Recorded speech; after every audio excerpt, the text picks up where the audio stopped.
하나님 말씀 봅니다. 신약성경 마가복음 11장입니다. 마가복음 11장 오늘 원래 15절 말씀부터 19절까지 말씀이 본문인데요. 무화과나무 저주 사건과 연결된 이야기이기 때문에 제가 지난 시간에 이 이야기들을 좀 상기시켜 드리려고 우리 11절 말씀부터 19절까지의 말씀 보도록 하겠습니다. 마가복음 11장 11절부터 19절까지입니다. 제가 읽어드립니다. 함께 성경책 보시기를 바랍니다. 예수께서 예루살렘에 이르러 성전에 들어가사 모든 것을 둘러보시고 때가 이미 저물매 12 제자를 데리시고 베다니에 나가시니라. 이튿날 그들이 베다니에서 나왔을 때에 예수께서 시장하신지라. 멀리서 잎사귀 있는 한 무화과 나무를 보시고 혹 그 나무에 무엇이 있을까 하여 가셨더니 가서 보신즉 잎사귀 외에 아무것도 없더라. 이는 무화과의 때가 아님이라. 예수께서 나무에게 말씀하여 이르시되 이제부터 영원토록 사람이 내게서 열매를 따먹지 못하리라 하시니 제자들이 이를 듣더라. 그들이 예루살렘에 들어가니라. 예수께서 성전에 들어가사 성전 안에서 매매하는 자들을 내쫓으시며 돈 바꾸는 자들의 상과 비둘기 파는 자들의 의자를 둘러 엎으시며 아무나 물건을 가지고 성전 안으로 지나다님을 허락하지 아니하시고 이에 가르쳐 이르시되 기록된 바 내 집은 만민이 기도하는 집이라 칭함을 받으리라 하지 아니하였느냐. 너희는 강도의 수고를 만들어도다 하시매 대제사장들과 서기관들이 듣고 예수를 어떻게 죽일까 하고 꾀하니 이는 무리가 다 그의 교훈을 놀랍게 여김으로 그를 두려워함일러라. 그리고 날이 저물매 그들이 성 밖으로 나갔더라. 아멘. 오늘은 59번째 시간입니다. 성전을 깨끗게 하신 사건의 이야기고요. 이 부분의 말씀은 제가 굳이 설명하지 않아도 여러분들이 이미 잘 알고 계신 말씀이라 그렇게 여겨지고요. 내용분해를 보시면 예루살렘에 예수님께서 들어가셔서 그 다음에 무화과 나무를 저주하시고 그리고 이어서 성전을 깨끗게 하신 사건이 이제 서로 연결이 되어져 있는데 제가 지난주에도 말씀을 드렸습니다만은 무화과 나무나 성전이 가리키는 상징적 의미를 본다고 하면 이 두 사건은 별개의 사건이 아니라 하나의 사건으로 보는 것이 이제 합당하다라는 말씀이고요. 무화과 나무가 이스라엘을 상징하는 나무고 그 다음에 성전 자체가 유대교인들에게 있어서 어찌 보면 뿌리와 같은 아주 기본적인 그런 삶의 위치에 있었기 때문에 궁극적으로 유대교가 더 이상의 어떤 생명의 가치를 잃어버렸고 새로운 기독교의 출발을 시사하고 있는 그런 말씀의 내용임을 여러분들이 상기시키시면서 오늘 이 말씀 함께 보도록 하겠습니다. 내용분해와 개요입니다. 그래서 예수님의 이 성전 정화의 본문은 공간복음, 마태, 마가, 누가 세 복음서에 공이 다 똑같이 기록이 되어져 있고요. 그리고 공간복음서 말고도 우리가 따로 분류하고 있는 요한복음에도 이 사건은 이제 기록이 되어져 있습니다. 그런데 이제 공간복음서와 요한복음의 이 사건의 위치가 조금 다릅니다. 공간복음서는 예수님께서 예루살렘에 입성하셔서 바로 십자가 지시기 전에 일어났던 예수님 생애 말년에 일어난 사건을 기록을 하고 있는데 요한복음에는 이 사건이 2장에 기록이 돼요. 여러분들이 기억하시는지 모르겠습니다만 요한복음 2장 1절에 보면 예수님께서 요한복음에서 최초로 행하셨던 이적의 이야기가 있습니다. 그것이 바로 물로 포도주를 만든 사건의 이야기고 그리고 바로 이 이야기 뒤에 바로 성전 정화 사건이 이제 기록이 됩니다. 그래서 요한복음에는 예수님의 생애 초기에 이 성전 정화 사건을 기록하고 있는데 신학자들이 공통적으로 생각하고 있는 것은 공간복음 속에 기록된 이 시기가 요한복음에 기록된 시기보다 더 합당하고 올바르다 그렇게 평가하고 그렇게 이해를 하고 있습니다. 그것이 제가 바로 2번까지 이제 설명한 내용이고요. 제가 번호가 또 잘못됐네요. 바로 4번으로 넘어가도록 하겠습니다. 그래서 본문을 자세히 살펴보면 예수님의 행동이 아주 생동감 있게 그렇게 표현되어져 있고요. 그래서 예수님께서 성전에 들어가셔서 매매하는 자들, 돈 바꾸는 사람들, 그 다음에 비둘기 파는 사람들의 책상과 의자를 엎으시는 그런 사건이 기록되면서 그리고 성전을 강도의 소굴로 만들었다라고 엄히 이제 꾸짖게 됩니다. 그래서 마가복음에서의 성전 정화 본문은 제가 아까 말씀드렸던 것처럼 무화과나무 저주 사건 뒤에 일어난 것이기 때문에 성전 정화의 목적과 무화과나무의 저주가 서로 연결되어져 있다라고 하는 사실을 다시 한번 기억하시고요. 그래서 마지막 7번에 보면, 그래서 우리가 본문을 단순히 예수님께서 성전을 깨끗게 하시고 또 뭐 성전 자체를 개혁하고 혁신하고자 하는 그런 어떤 일원의 노력의 의미를 넘어서서 유대인의 성전을 뿌리째 마르게 하심으로 해서 새로운 기독교가 태어났다라고 하는 것을 예수님께서 보여주고 있고 또 마가복음 저자가 그것을 이야기하고 있음을 여러분들이 기억하시길 바랍니다. 제가 마가복음 공부하면서 여러 번 여러분들이 말씀을 드렸습니다만 마가복음 저자가 관심 가지고 있는 것 가운데 하나가, 어찌 보면 초대교회 공동체가 관심 가지고 있는 것은 보면 대부분 다 뭐냐면 성경적 그런 성격을 가지고 있습니다. 성전과 반대하는, 성전에 대하여 뭐랄까요, 불신을 갖고 성전가 어떤 더 이상 존재하면 안 될 것 같은 그런 반성전적 성격을 가지고 있기 때문에 바로 마가복음 저자도 바로 이 부분을 이야기하고 있는 것이고, 제가 사도행전에서 스데반이 성전을 사람의 손으로 지었다라고 하는 말로 이미 여러 번 설명을 드렸습니다만은 바로 성전이 그렇게 우상 숭배격인 그런 문제로 전락했기 때문에 이 부분에 대하여 이제 신랄하게 지적을 하고 있고요. 그래서 결국 2페이지 제일 윗부분입니다만은 결국 이 일로 인하여 예수님께서 실제적으로 못 박혀 돌아가시게 되는 사건의 계기가 된다라고 하는 얘기입니다. 오늘 여러분들 18절 읽었습니다만은 제가 그 18절 하단 각 주에 따라서 제가 썼는데 제가 다시 한번 읽어볼게요. 대제사장들과 서기관들이 듣고 예수를 어떻게 죽일까 하고 꾀하니, 그래서 이 사건 이후에 유대교 지도자들과 그 다음에 제사장들이 예수님을 죽이려고 모의하고 의논했음에 관한 이야기가 시작이 됩니다. 우리 본문주의 차례대로 살펴가면서 좀 더 자세하게 말씀을 연구하고 배워보도록 하겠습니다. 1번입니다. 예수님께서 성전에 들어가셔서 행했던 일들이 무엇입니까? 15절 말씀인데요. 15절 말씀이 1번, 2번에 연결된 말씀이기 때문에 제가 15절만 읽고 그 다음에 1번, 2번 같이 이어서 나가도록 하겠습니다. 그들이 예루살렘에 들어가니라. 예수께서 성전에 들어가사 성전 안에서 매매하는 자들을 내쫓으시며 돈 바꾸는 자들의 성과 비둘기 파는 자들의 의자를 둘러 엎으시며, 이렇게 되어 있습니다. 그래서 예수님께서 예루살렘을 향하여 이제 가시게 됩니다. 이미 우리가 앞서 읽었습니다만은 11절 말씀에 보면 예수님께서 예루살렘 성전에 가셨다가 예루살렘 성전을 둘러보시고 다시 베다니로 나가셨다. 날이 저물어서 나가셨다 그랬거든요. 그래서 베다니에서 다시 예루살렘 성전으로 향해 가고 계시다라고 하는 얘기고, 그래서 예수님께서 예루살렘 성전에 들어오셔서 가장 먼저 행했던 사역이 무엇이냐면 바로 예루살렘 성전을 깨끗게 하시는 그런 일이었다라고 하는 얘기입니다. 그래서 유대인들에 있어서 삶에 있어서 가장 중심이 되는 것이 바로 성전이었기 때문에 예수님께서는 바로 예루살렘 성전에서 잘못된 일들을 바로 잡으신 것이라고 하는 얘기고, 11절에서 이미 예수님께서 성전을 둘러보셨다라고 이렇게 되어 있는데, 제가 이 부분을 말씀하시면서 히라바 단어를 설명했잖아요. 단순히 그냥 관람객이 유명한 성전을 보기 위해서, 순례객이 유명한 성전을 보기 위해서 둘러보는 것이 아니라 뭐가 잘못됐는가, 뭘 바로잡으려고 찬찬하게 살폈다라는 말씀으로 제가 히라바 단어를 설명했던 것을 여러분들이 상기하시길 바라고요. 그래서 예수님은 그저 구경한 것이 아니라 바로 예루살렘 성전의 어떤 잘못된 부분을 바로 잡으려고 살펴보셨고 확인하셨다라고 하는 사실을 여러분들이 기억을 하시기를 바랍니다. 이제 가로 4번입니다. 그래서 우리가 추측해 볼 수 있는 대로 예루살렘에 순례객들이 많은 사람들이 이제 모여들었고요.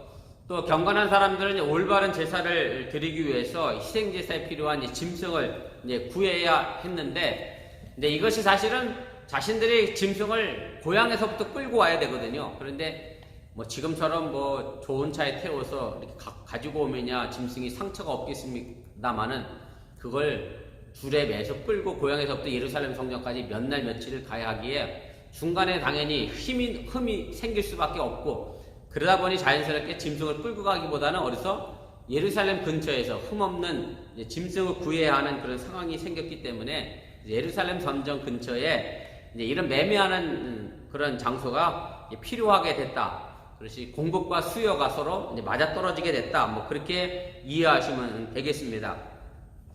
그래서 가로 5번인데요. 그래서 원래 이 시장은 예루살렘 성전 안에 있었던 것이 아니라 예루살렘 성전 바깥에 있었던 이제 감람산 근처에 이 시장이 이제 개설이 되어져 있었는데, 그런데 이제 6번입니다. 예루살렘의 성전의 대제사장이었던 이 가야바가 이방인의 뜰이라고 하는 성전의 한 공간이 있거든요. 이제 이방인들은 예루살렘 성전 안을 들어갈 수 없기 때문에 이방인들은 예루살렘 성전 바깥에서 약간 성전 밖이라고 하는 의미가 완전 성전을 벗어났다는 게 아니라 성전 큰 테두리 안에 있는 이방인을 위한 따로 공간이 있었는데요.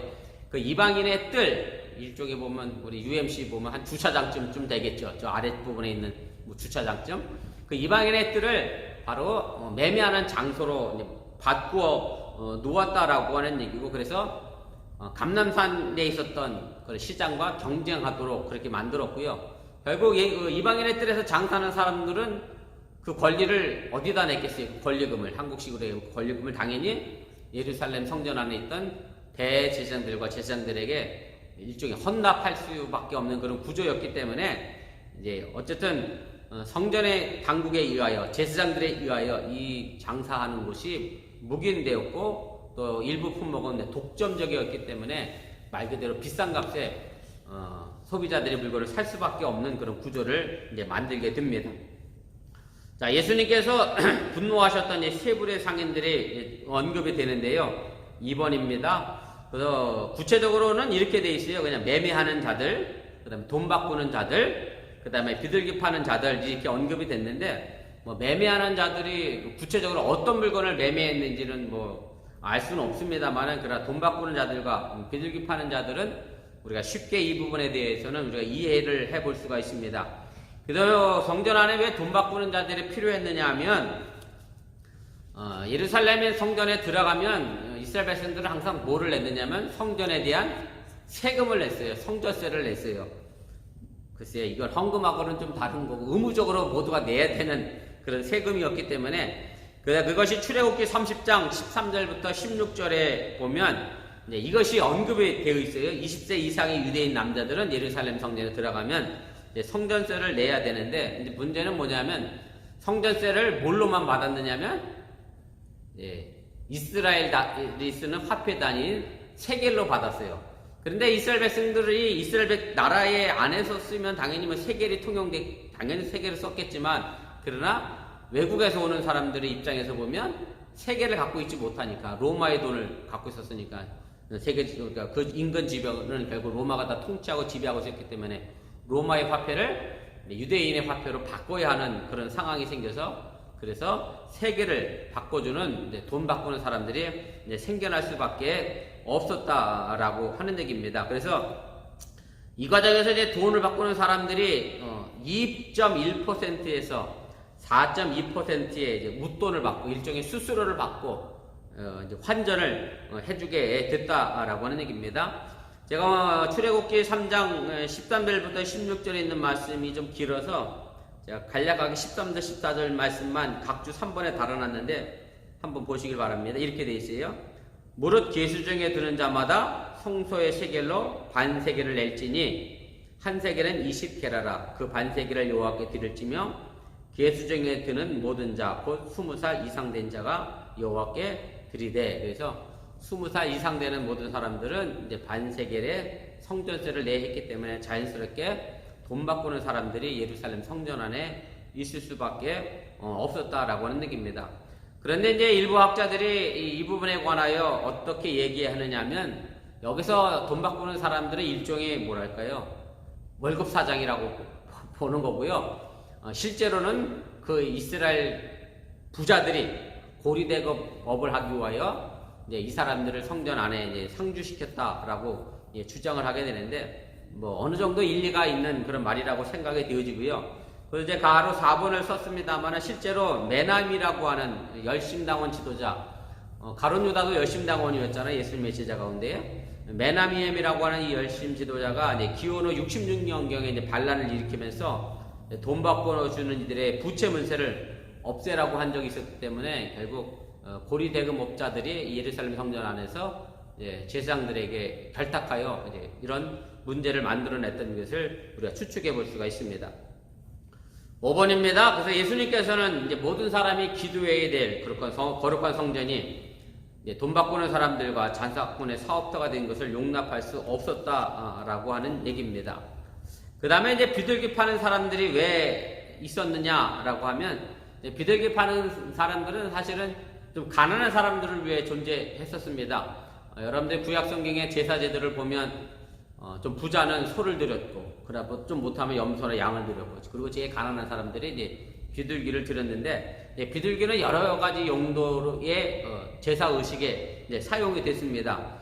제일 먼저 우리가 언급할 수 있는 것은 여인들의 정결 예식에 이 비둘기가 이제 사용이 됐습니다. 제가 레위기 12장 6절 말씀에도 보면, 거기는 여자들이 이제 어떤 유출병에 걸렸던 부분에 관하여 정결 예식을 할 때 비둘기를 드렸다고 하는 얘기가 나와 있고요. 누가복음 2장 22절부터 24절 얘기는 제가 아래다 썼는데 한번 보세요. 예수님의 탄생의 이야기 가운데 있었던 말씀입니다. 또 주의 율법에 말씀하신 대로 산비둘기 한 쌍이나 혹은 어린 집비둘기들로 제사하려 함이더라, 이렇게 되어 있습니다. 그래서 마리아도 예수님을 낳고 나서 자신의 정결을 위해서 비둘기를 드리는 그런 사건의 이야기가 이제 기록이 됐고요. 그 다음에 보면 두 번째로 문둥병자가 자신의 병을 이제 경결하기 위한 예식으로도 사용이 됐고, 또 레위기 15장 14절 29절 말씀에 보면 또 여러 가지 모양으로 가난한 사람들이 바치는 예물로 이 비둘기가 언급이 되어져 있습니다. 그래서 이 비둘기는 어쨌든 가난한 사람들을 위하여 이제 물건을 팔았던 사람들로 이제 생각이 되어지게 됩니다. 3번입니다. 16절에 언급된 이 물건은 어떤 용도로 사용되는 것입니까? 16절 말씀인데 예수님께서 제가 읽겠습니다. 아무나 물건을 가지고 성전 안으로 지나다님을 허락하지 아니하시고, 이렇게 되어 있는데, 예전 성경에는 이것이 물건이라고 안 되어 있고 개역 성경에는 예전에 기구라고 되어 있었어요. 기구. 그래서 오늘 여기서 물건을 가지고 다니는 것을 허락하지 않은 것은 이제 성전 모독을 방지하기 위한 것으로 가능성을 높게 보는데, 그래서 여기서 이 말하는 물건이 일상적인 물건이 아니라 성전 안에서 사용되었던 이제 일종의 제기죠. 제기라고 얘기할 수 있고, 우리가 그릇이라고 우리가 설명할 수 있습니다. 그래서 성전에 물건을 나르는 것을 허락하지 않았다라고 하는 것은 어찌 보면 성전 제사 제도에 대한 어떤 폐지의 표현으로 우리가 해석할 수도 있고요. 그래서 성전에 대해서 마가복음이 계속해서 제가 반성정적이라는 말씀을 드렸습니다만은, 마태나 누가복음에 보면은 그래서 요 구절은 생략이 되어 있어요. 마태복음이나 누가복음은 성전에 대해서 그래도 좀 호의적이었습니다. 특별히 마태복음 같은 경우는 제가 여러분들에게 들었는지 모르겠습니다만, 마태복음은 누구에게 누가 보도록 썼느냐면 유대교에서 개종한 기독교인들이 보도록 쓴 책이 마태복음입니다. 그래서 마태복음에는요, 믿음의 초짜들이 읽는 게 아니라 이미 믿음을 가지고 있었던 사람들이 읽었던 책이라, 마태복음에 보면 여러분들이 아시는 것처럼 굉장히 행함이 많이 강조가 되어 있어요. 그래서 대표적인 구절로 얘기한다고 하면, 주여 주여 하는 자마다 하나님 나라에 가는 게 아니다. 주의 뜻대로 행하는 사람이 하나님 나라에 갈 수 있다라고 이 얘기하는 것이 왜 그러느냐면, 이미 그 사람들은 믿음의 근본을 가지고 있거든요. 그렇기 때문에 마태복음은 유대교 공동체에서 예수를 믿기 시작한 사람들을 위하여 쓰여진 책이기 때문에, 그래서 반성정적인 사상이 마가복음보다는 좀 덜합니다. 만약에 그렇게 됐다라고 하면 굉장히 그들에게 반감적인 요소를 가질 수밖에 없기 때문에 이제 그렇고요. 그래서 마태복음이나 누가복음에는 이 부분이 이제 생략이 되어 있음을 우리가 이제 보게 됩니다. 그래서 여러분들이 이 부분에 대해서 우리 마가복음이 좀 더 반성정적인 의미로 이야기하고 있음을 여러분들이 기억을 하시기를 바라고요. 그래서 가로 5번입니다. 예수님께서는 성전에서의 매매 행위만 금지시킨 것이 아니라 바로 성전의 제사적인 기능까지도 정지시킨 것으로 우리가 이해하면 틀리지 않는다라고 하는 얘기입니다. 4번입니다. 예수님께서는 성전이 어떤 곳이어야 한다라고 말씀하십니까? 오늘 17절 말씀입니다. 이에 가르쳐 이르시되 기록된 바 내 집은 만민이 기도하는 집이라 칭함을 받으리라 하고 하지 아니하였느냐. 너희는 강도의 수굴로 만들었도다 하심에 이렇게 되어 있습니다. 그래서 오늘 이 17절에 있는 말씀은 예수님의 말씀이기도 하지만 동시에 이미 여기 표현된 대로 기록된 바, 이 말이 중요한 거. 여기서 기록된 바, 성경에서는 기록된 바, 특별히 신약성경에서 기록된 바 이 이야기는요, 구약성경에 기록되어져 있다라고 하는 얘기입니다. 그래서 예수님의 이 말씀은 이제 두 성경 구절을 이제 인용하시게 됩니다. 하나는 이사야서 56장 7절에 있는 말씀이고, 그 다음에 또 하나는 예레미야 7장 11절에 있는 말씀인데, 제가 아래 각 주에 달아놨습니다. 한번 보시길 바랍니다. 제가 먼저 이사야서 56장 7절 말씀부터 읽을게요.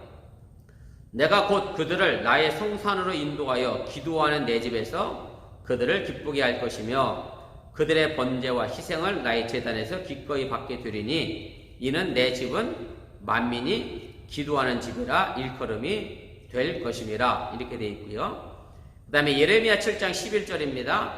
내 이름으로 일컬음을 받는 이 집이 너희 눈에는 도둑의 소굴로 보이느냐. 보라, 나 곧 내가 그것을 보았노라. 여호와의 말씀이니라. 이렇게 되어 있습니다. 그래서 이사야서 56장에 있는 말씀과 예레미야 7장에 있는 말씀을 예수님이 혼합해서 말씀하고 계심을 여러분들 이해하시면 되고요. 그래서 여기 나와 있는 이 만민이 기도하는 집과 그 다음에 강도의 소굴은 사실은 이제 빛과 어둠처럼 서로 양면할 수 없는, 동시에 존재할 수 없는 그런 구조의 이야기임을 여러분들이 기억하시기를 바라고요. 그래서 예수님께서는 이 부분에 있어서 더 이상 예루살렘 성전이 뭐랄까요, 제 기능을 행할 수 없음에 대하여 분명하게 이야기하고 있음을 여러분들이 또 한번 기억을 하시기를 바랍니다. 그래서 예수님은 성전을 점거한 자들에 의하여 강도의 수굴로 전락해버린 성전에 대해서 몹시 이제 분노를 하고 계신데, 사실은 마지막 페이지 이제 제일 위로 올라가시면 제가 4번에 썼습니다만은, 성전에서 매매하는 사람들, 돈 바꾸는 사람들, 그 다음에 비둘기 파는 사람들을 꾸짖고 야단치신 것보다는 그거를 허락하도록 용납한 성전 안에 있던 제사장들에 대하여, 유대교 종교 지도자들에 대하여 그들을 향하여 비난하고 있다고 하는 것을 여러분들이 기억을 하시길 바랍니다. 이 비난이 상당히 강도가 높았기 때문에 오늘 18절에 기록된 것처럼 대제사장들과 서기관들이 이 사건 이후에 예수님을 어떻게 하면 죽일까 모의했다는 것에서 우리가 이 사실을 알게 되고요. 그래서 결국 매매하는 사람, 돈 바꾸는 사람, 비둘기 파는 사람들이 상을 엎은 것은 그들을 야단치기보다 그 부분에 대하여 용납했던 대제사장들과 서기관들에 관한 이야기임을 여러분들이 깨달으시면 되겠습니다. 가로 5번입니다. 이 비난은 이제 강도 높은 것이었고, 이 비난을 받은 유대교의 지도자들은 예수님을 제거할 것임을 이제 굳히게 되었고, 제가 18절에 대제사장들과 율법학자라고 썼습니다만은 서기관이 곧 율법학자입니다. 여러분들 그렇게 서기관과 율법학자가 동일한 집단임을 이해하시면 되겠습니다. 6번입니다. 만민이 기도하는 집은 이사야서 55장 7절 말씀을 이제 그대로 인용을 했고요. 누가복음에서는 이 만민이라고 하는 단어가 이제 빠져 있습니다. 제가 누가복음 19장 46절에 있는 말씀 제가 거기다 아래 기록했는데 보시면 이렇게 됩니다. 그들에게 이르시되 기록된 바 내 집은 기도하는 집이 되리라 하였거늘 너희는 강도의 수고를 만들었도다 하시니라. 이렇게 돼 있어서 누가복음에는 이 만민이 빠졌고요. 마태복음이나 마가복음에는 이 만민이라는 단어가 이제 들어가 있는데, 만민이 주는 단어의 의미가 굉장히 사실은 이제 중요합니다. 하나님의 은혜가 어떤 특정한 사람들에게 주어지는 것이 아니라 모든 사람들에게 주어지는 것.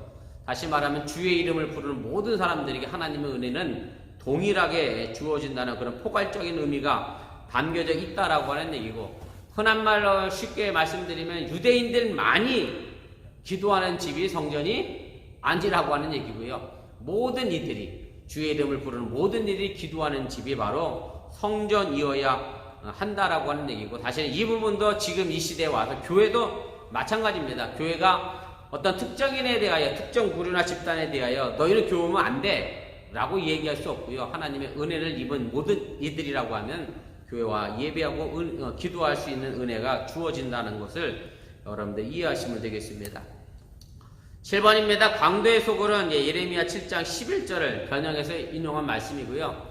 물론 예레미야에서는 도둑의 소굴로 되어 있습니다만은 예수님께서 이것을 그냥 강도의 소굴로 만드셨고, 이것은 바로 제가 아까 말씀드렸던 것처럼 유대교의 지도자들 된 사람들에게 아주 강도 높은 그런 비난의 말씀이고, 제가 아까 이방인의 뜰에 이 장사터가 마련됐다고 제가 말씀을 드렸습니다만 그거 오타 났습니다. 죄송합니다. 그들은 이방인들이 들어와 기도하는 장소를 없애고 이방인의 뜰을 자기들만의 장사터로 바꿔 놓았기 때문에 예수님은 질책하고 있다라고 하는 얘기입니다.